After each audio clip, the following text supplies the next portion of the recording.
I've read that flea larvae can't survive in less than 50% humidity in your house.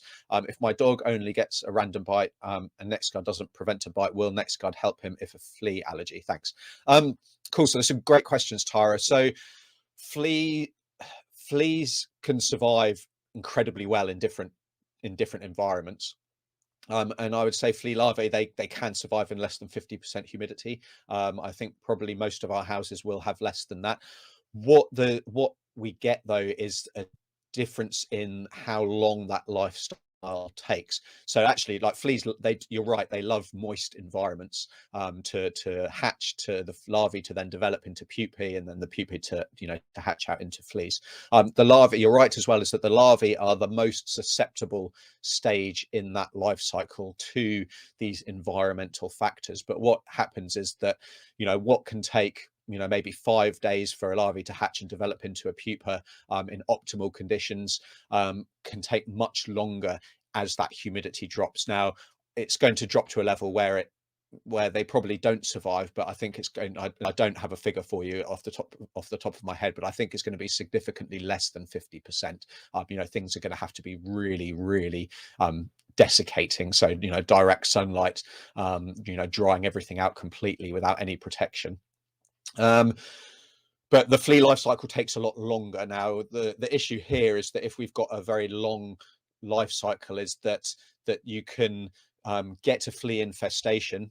The fleas will kind of feed on your dog. They will then lay eggs. They lay about 100 eggs a day onto your pet, but those will normally fall off, and mostly will fall off on the environment. Some will develop on your pet potentially, but most will fall off into the environment where they will then develop. And if the flea, you can kill those fleas, if you see that infestation in the early days, if we're not providing preventive flea control, then it can actually take many, many months for you to get on top of that infestation and eliminate all of those fleas in the environment.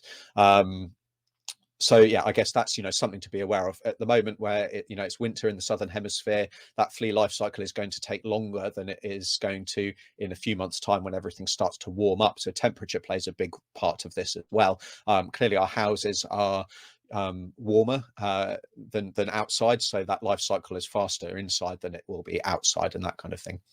When it comes to flea control, so we've got I guess we've got a few different philosophies and a few different thoughts on this, and I know there's going to be some pretty strongly held views with people on the forums and things like that.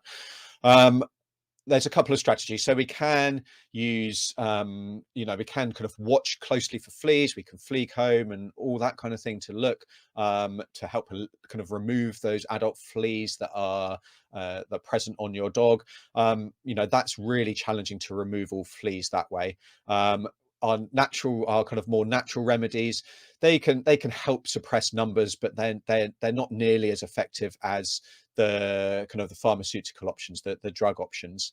Now there's a lot of worry about, and quite rightly so, we hear a lot of kind of terrible reports of potential side effects with these drugs.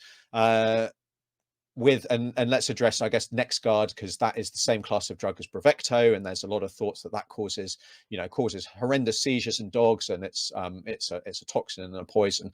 I believe used appropriately, it is completely safe.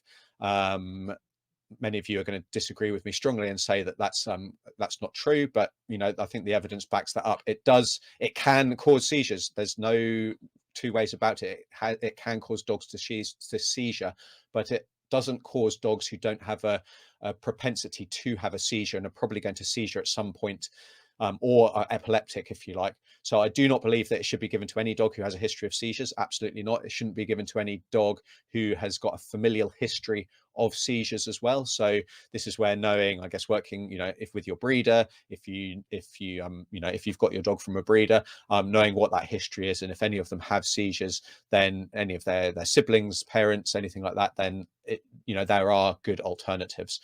With that in mind, with any of these, how all of these products work is that they work by killing the flea after they've bitten. So you're absolutely right, that is a problem when it comes to flea allergic dogs, especially because the allergy is to the flea saliva. And in some really severe cases, it only takes a single bite to cause some pretty significant problems. Now, in my experience, that's more common in cats than it is in dogs. And dogs, they do tend to need to have a few fleas present. But what's going to happen is it's going to kill those fleas very, very quickly. So they're not going to feed multiple times. They're not going to be alive for days and days, and they're not going to be laying eggs and causing that infestation. So I think that, yeah, these products are the best we've got. We don't have a good repellent that will stop fleas biting.